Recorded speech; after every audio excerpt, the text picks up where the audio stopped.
So today we'll be taking a look at some more reactions to the recent WWE releases and a few other stories. Let's start things off with this story between Sasha Banks and Bianca Belair. Sasha Banks and Bianca Belair made history earlier this year with the first ever women's singles match to main event WrestleMania. Main eventing WrestleMania is a goal of literally every superstar in WWE, but obviously not everyone will have the privilege of main eventing the show. Usually in the years past, it's only been one match, but with WWE transitioning over to the two-day style now, there's technically two main event spots for WrestleMania. Sasha and Bianca had the main event spot for night number 1. It was a phenomenal match, as expected, and they completely stole the show.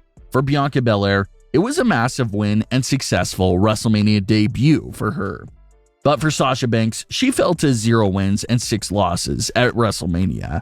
It's one of those terrifying stats and hard to believe that Sasha Banks is still waiting for her first WrestleMania win after 6 years. But Bianca Belair addressed this situation in a recent interview with Sports Illustrated. She had this to say: "That moment was bigger than us. Even though I won the title, no one lost that night. That's why there are videos of Sasha smiling at the end. She had so much fulfillment from what came out of that match. Now, when she comes back and the title is on the line, we'll see who walks out as champion."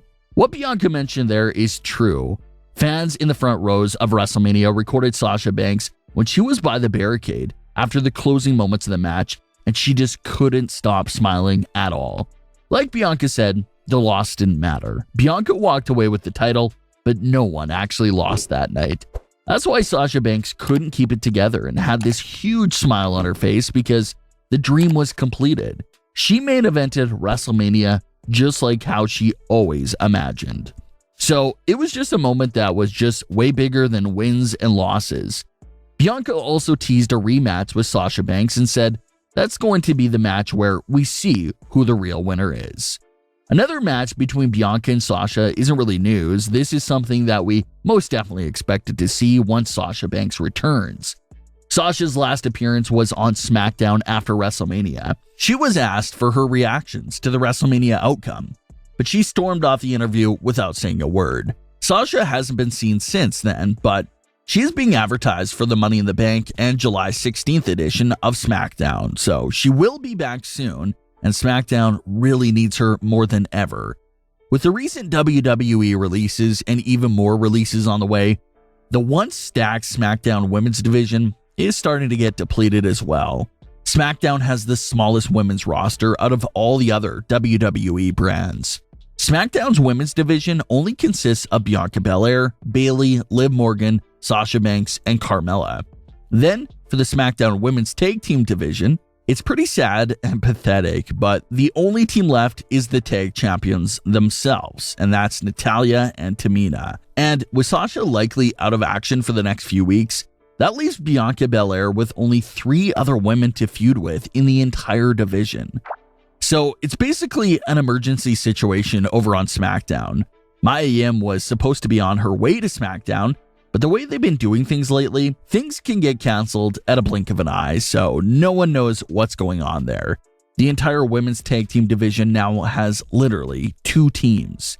The champions, Natalya, Tamina, and the challengers, Mandy Rose, Dana Brooke. So the women's tag team division and the SmackDown women's division need some attention and help immediately.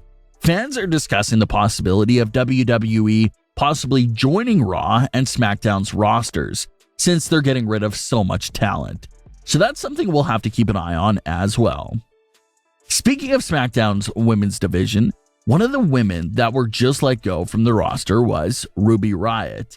Of course, similar to everyone else who got released, Ruby didn't see it coming at all. That's probably the most screwed up thing about the releases from the superstars' perspective. They just never saw it coming. There's no heads up, there's no hints or anything. You could be on television picking up a big win one night and be completely released from the company the following night. It's scary, it's absurd, and just completely unbelievable. And like Aleister Black revealed on Twitch, it's usually one of the 2 different cop-out answers. It's either plans changed or budget cuts. That's the two explanation for the releases. Ruby Riott posted her goodbye message on social media, revealing that her release made her enter a state of panic and made her break down crying. She had this to say, "Well, here it goes. I've never been good at this sort of stuff. Yesterday, in a matter of minutes, my life changed very drastically. But after some tears, some panic, and a full box of Oreos, I was able to look back at how lucky I've been to accomplish what I have. I never thought I'd make it to WWE. I've been honored to be a part of a squad of the most incredible women I've ever met. I've gotten to see the world, share locker rooms with some of the most talented women I know, some of which I've made lifelong friendships with. I've gotten to meet fans that were just like me, introverted kids, who never quite felt like they fit in. And because the locker room and those fans, I felt like I belonged, and I'm so grateful for that feeling. With that, I'm overwhelmed by the amount of calls, texts, tweets, and support that I've received from former coworkers, friends, family, and fans. Thank you so much for the kind words. You'll never know how much it helped. As for what's next, in the beginning, Heidi Lovelace was given to me. At the end, Ruby Riott was taken away. So, I don't know what I'll be called or where I'll end up, but please know this is far from over. Thank you." Everyone was, of course, sending all of their support to Ruby Riott. Her longtime tag team partner, Liv Morgan, said that Ruby would be a great addition to any roster. Sasha Banks even tweeted twice about Ruby and showed her a lot of support as well. It's so unfortunate and heartbreaking to see these immensely talented wrestlers get fired on a moment's notice like nothing. That's already 2 massive waves of WWE releases for the talent, and they basically cleaned house of everyone in the WWE digital team as well. So no one knows what's going on right now. Fans and analysts speculate that maybe they're possibly gearing up to sell the company. No one knows right now. As far as the rest of the WWE superstars, are their jobs safe until at least next year? Well, reports claim that the answer is no. There's apparently another wave of big name releases that will be dropping in a matter of weeks. So these next few weeks here are going to be a bit terrifying, with no one knowing if their jobs are truly secured or not. Seems like we'll be losing even more of our favorite superstars in the coming weeks. But for everyone's sake, let's hope that report and those rumors turn out to be wrong.